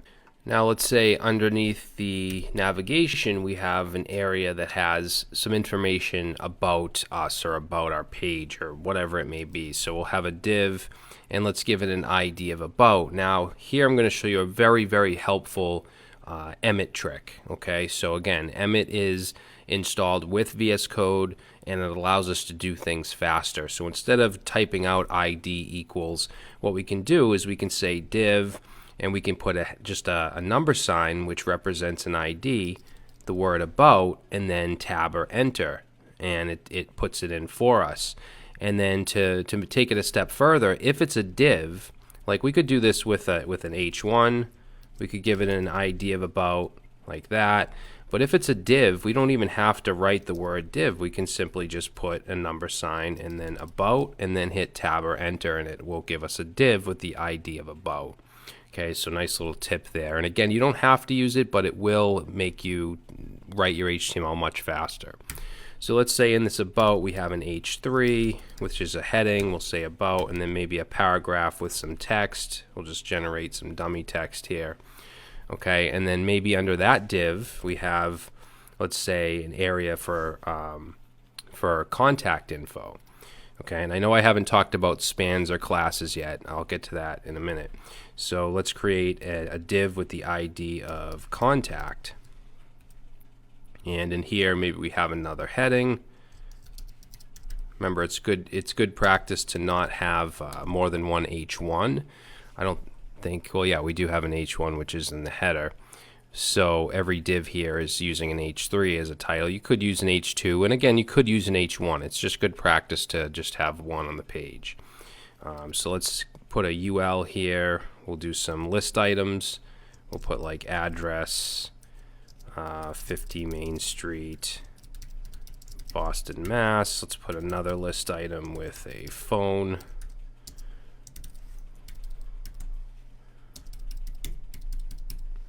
And let's do another list item with an email. We'll just say me at, I don't know, somethingcool.com. Okay, and then finally maybe we have a footer, so we'll have a div here with actually we can just do ID footer. And we'll have a paragraph, and let's just say copyright 20, we'll do 2019 because it's the very end of 2018 right now. All right, so let's save this and take a look. We'll open it with Live Server. It's going to look very ugly because we have no CSS, but it's structured in a very common way. So we have a header, we have the navigation, we have some different sections about contact, and then we have a footer at the bottom. And we used IDs for all of these. Now, when it comes to CSS, we can grab onto these IDs and we can style these sections by their ID, but we also have something called classes. Now, a lot of people get confused on when do I use an ID and when do I use a class, and the reason for that is there's no functional difference. Like, they don't behave any differently. You can style them the same exact way, but it's good practice to always have your IDs be individual, meaning you're not going to have a main header ID anywhere else. Like, you're not going to go down here and have a main header ID. You're not going to have another section on the page that has an ID of about. So basically just one per ID. Now a class you can repeat. So let's say we wanted to style like a border and a light gray background around the about and the contact area.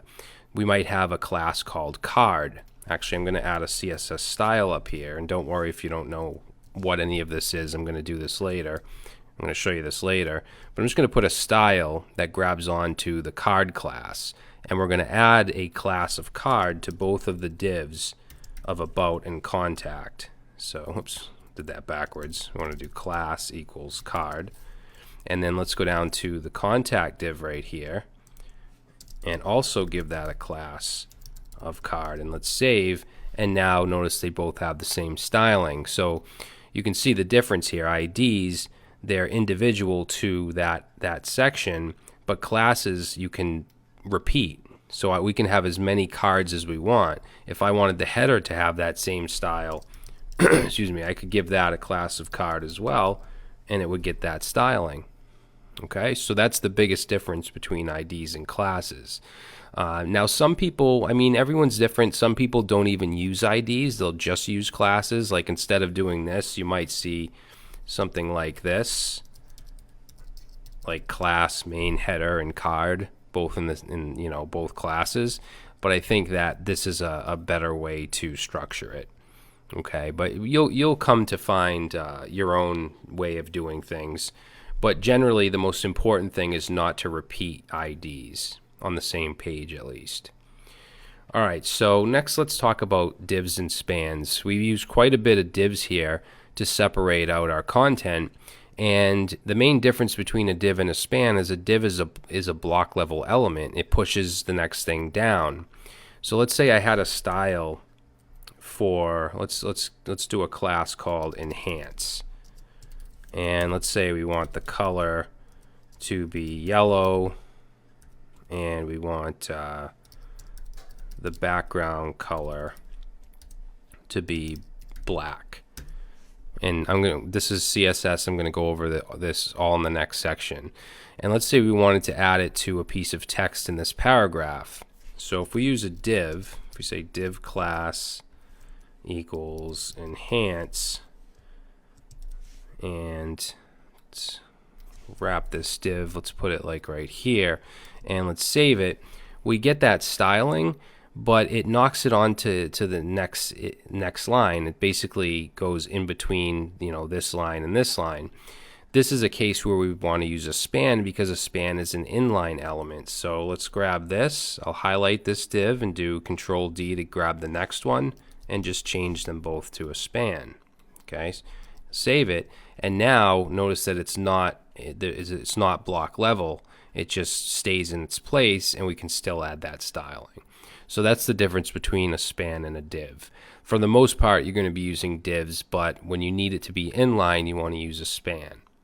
Now, HTML5, when it was released, it came out with something called semantic tags to better lay out our sections. So for instance, there's a header tag which we could use instead of having to use an ID. We could use the actual header tag.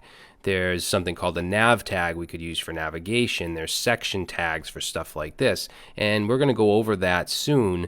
But in the next video, I want to just quickly cover entities, okay, which are little symbols we can use in HTML. For instance, this copyright down here, if we want to put a copyright symbol, we can do ampersand copy semicolon, and if I go ahead and save that, and now you'll see down here it actually gives us a little copyright symbol. So I want to talk a little bit about that in the next section before we move on to HTML5 semantic tags.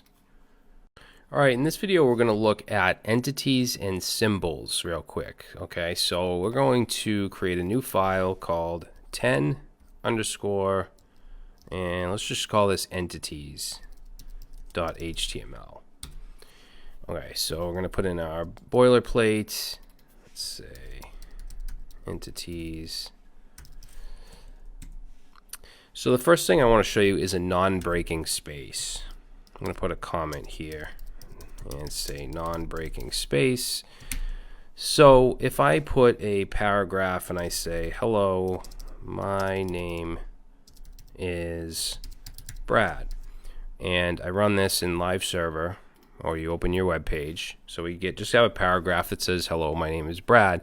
Let's say that I wanted to put a bunch of white space. Okay, so where you see no text, it's called white space. Let's say I wanted to put a bunch of it in between is and Brad. Like if I go over here and I just put a bunch of spaces like that and I save, there's no difference. Okay, it doesn't, the browser is not going to see these spaces and render it like that. If you wanted to do that for some reason, and there's not too many cases where you would do this, but if you did, you could use a non-breaking space, which is an HTML entity. So it's actually going to be ampersand NBSP semicolon. Okay, remember in the last video at the end I showed you the copyright entity, which was ampersand copy semicolon. And you can look these up on W3 Schools. You can find a list of all the entities, symbols, and stuff like that. But let's go ahead and save this, and you see how it knocked it over a little bit? If I go ahead and grab this again and put another one, let's put a couple of them, and save, it'll keep pushing it over. So if you ever need to push a line over like that, you can use a non-breaking space. So next thing I'm going to show you is how we can use, or how we should use angle brackets. So greater than and less than. Obviously they're used in HTML tags, but what if we wanted to actually put them in the HTML page? Let's say greater than and less than. So I'll put a paragraph, and let's just say 5. Maybe this was a page that had some math equations or something. We'll say 5 is greater than 2. If we save that, it does actually show up on the page, but in some browsers it can actually get confused because it looks like the beginning or actually the end of an HTML tag. So usually when you do this, if you want to actually put an angle bracket displayed on the page, you would use the entity ampersand GT semicolon. Okay, GT is greater than. So let's save this, and you'll see that it renders the same thing. Okay, if we wanted to do a less than, let's actually we'll just copy this down, and let's do 1 is less than 2. We could use LT. If I save that, you'll see 1 is less than 2. There's also numbers for entities as well. So I'm just actually going to copy this down again, the greater than, and instead of doing GT, I'm going to do number 62 and save, and notice that it again gives me the greater than. So the number for less than is actually 60. So we would do ampersand number sign 60 and save, and you'll see it gives us the same thing. Now in most cases you're going to use the greater than and less than, but I just wanted to show you that you can actually use the number. Okay, we already saw the copyright, but I'm going to put it in here anyways. So we're going to do ampersand copy semicolon. This is the one that I use frequently. We also have the trademark, so let's do ampersand, and this is REG. And if we save that, you can see it gives, oh, not the trademark, the little R. If we want to do like currency stuff, dollar signs, pounds, stuff like that, we can do, let's see, for, well, obviously dollar signs, we can use the actual key, but let's say we want to do cents. We could do ampersand cent. Save, and it gives us the little cent sign. Okay, we can also do, if we're working with foreign currencies like pound, oops, we can do pound, we can do yen, we can do euro. If we save that, we get all those different symbols. We can even do suits, like card suits. Okay, such as spades. So if I wanted to do ampersand spades, semicolon, there we go. And of course we have the other three. So if we want clubs, hearts, and diamonds is actually DIAMS.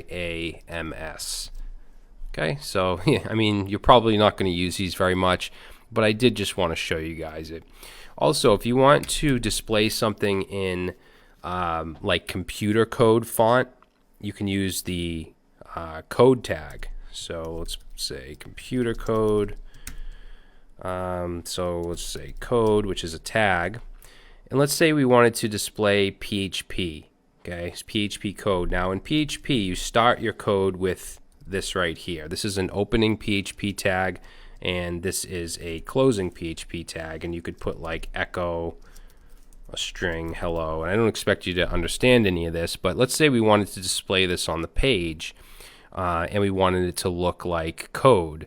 So we would replace this with the entity of less than, so we'll do ampersand LT semicolon, and then let's replace this with ampersand GT semicolon.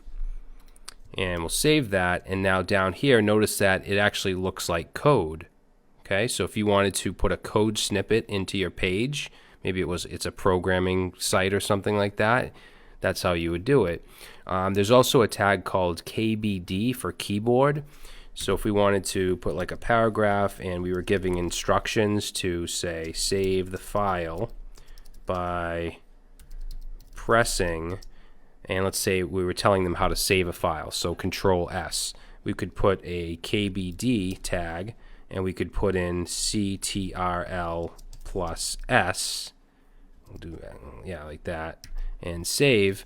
And now save the file by pressing Control S. And notice the Control S is kind of it's in that computer code font. Okay, so it's, again, not these aren't things that you're going to use all the time, but it's something that is good to know. And again, if you want to look at all of the different entities and symbols available in HTML, you can go to the W3 Schools. It's like I said, it's a great reference site.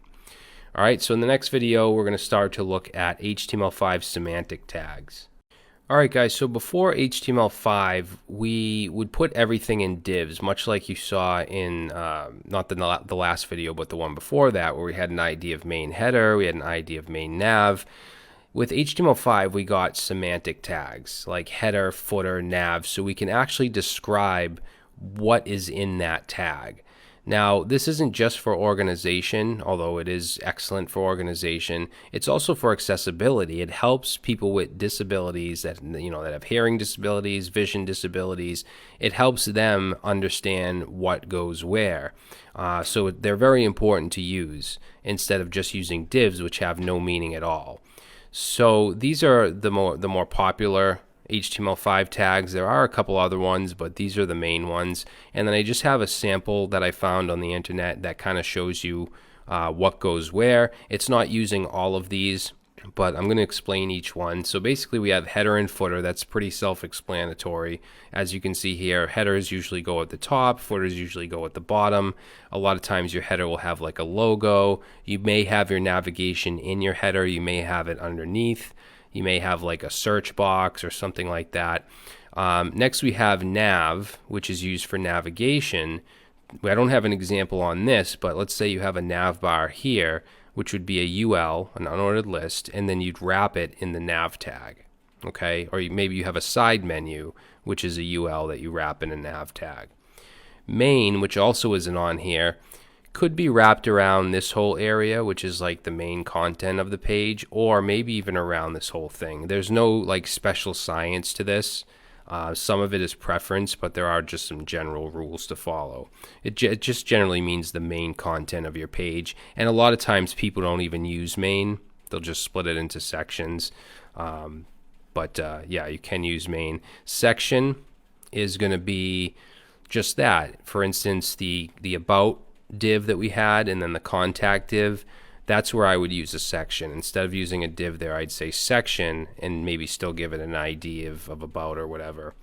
And then article is going to be used for just that. If there's an article post or a blog post, a lot of times you'll see multiple blog posts and then maybe a read more button or something. Those could be wrapped in article tags, okay, instead of divs. And then aside is just that. It's sidebar content or just content that it's not the main focus of the page. It could be maybe an ad, or it could be like a category section for the main blog section, something like that. Okay, so these are the HTML5 semantic tags. Now I'm going to give you a little challenge, and I want to give you a layout that only uses divs, and I want you to figure out where to put these semantic tags, okay, all the ones that I just showed you. So let's go ahead and create a new file here. We'll call this 11 underscore HTML5 underscore semantics.html, and you're going to have this HTML file in your project files for this video, and I'm going to paste it in. And it does have a bunch of CSS up at the top in the style. Don't worry about this. I just wanted it to look like an actual web page. We're going to learn how to do all this later on. But just pay attention to the HTML. So I'm going to save this and open it up just to see what it looks like. Okay, so it's not very good looking, but it is laid out like an actual website. So we have a header, we have our main area, we have this section here, this section here. We also have some articles in the section, and then we have our sidebar with a navigation. So keep that stuff in mind. Keep those elements in mind, and let's look at the HTML. So we have a div with the ID of header, right? Down here we have a div with the ID of main. We have a div with the ID of welcome, and the comments should give you hints as well. Welcome section. We have the blog section. We have article 1. Article 2, but notice that they're all using divs, so I just want you to figure out where the HTML5 tags go. We have a sidebar. Inside the sidebar we have our navigation, and then we have our footer. Okay, don't worry about this clear. This just has to do with the floats. We just floated using CSS, so we had to clear it. Don't worry about that. So just take a look at this and take a look at this and figure out what goes where. Okay, and I'll even do the first one for you. So for header, we have this div. So what I would do is replace this with header, and then the ending tag also with header. And we can keep the ID. Okay, if we were going to style it or something, we could even style it just by the element itself, but you may want to keep the ID. But that's the first one I'm going to do. So take a look at the rest. And I want you to replace certain divs where you think they should be replaced with these HTML5 semantic tags. Okay, and then in the next video, I'll give you my solution. Alright guys, so in the last video, I gave you a little challenge. I wanted you to replace the certain divs with HTML5 semantic tags to just make it more accessible, more organized. And I did the first one for you, which is the div with the ID of header. So we use the header tag here. So the next one is pretty obvious. We have a div with the ID of main that goes around, let's take a look at the project, goes around all of this area, which is basically the main content of the page. So that would be replaced with the main tag. So this ends, like I said, you can click on a div and it ends here. So we want to change the ending div, and we want to change the starting div. Okay, so that's the first one. Next one is going to be in here. We have the welcome section, which ends right here. So this is actually going to be a section. Okay, so we're going to change that, and we're going to change that to section. Next we have the blog section. Now this ends right here, so we're going to change this to section and change that to section. Now within the blog we have some articles, so div with the class of article. So these are going to be changed to article. I'm going to select the div right here and then do a Control D. I'm also going to get the next one and the next one. Okay, so just some shortcuts here. We're going to change all of these to article. Okay, so the next thing is the sidebar. Now remember, a side is for content that's not the main content, but it's on the page. We have navigation, we have contact stuff here. So we're going to grab this div right here along with the ending div and put in a side. Now the UL, the way that nav works is we don't actually replace the UL, we wrap the UL in a nav tag. So let's say, oops, let's do nav, and then we'll grab this, and I'll just hold Option or Alt and then the up key and just move it up into the nav. Okay, and then the last thing is going to be the footer, which I want to replace the div here with footer. And let's save, and if we take a look at the result, it looks the exact same. All right, so if any of what we've talked about has been confusing, don't worry about it. We're going to be doing this stuff all along throughout the course, so you're going to get the hang of it. If what we've talked about has been painfully easy for you, don't worry about it. Things are going to get more complicated.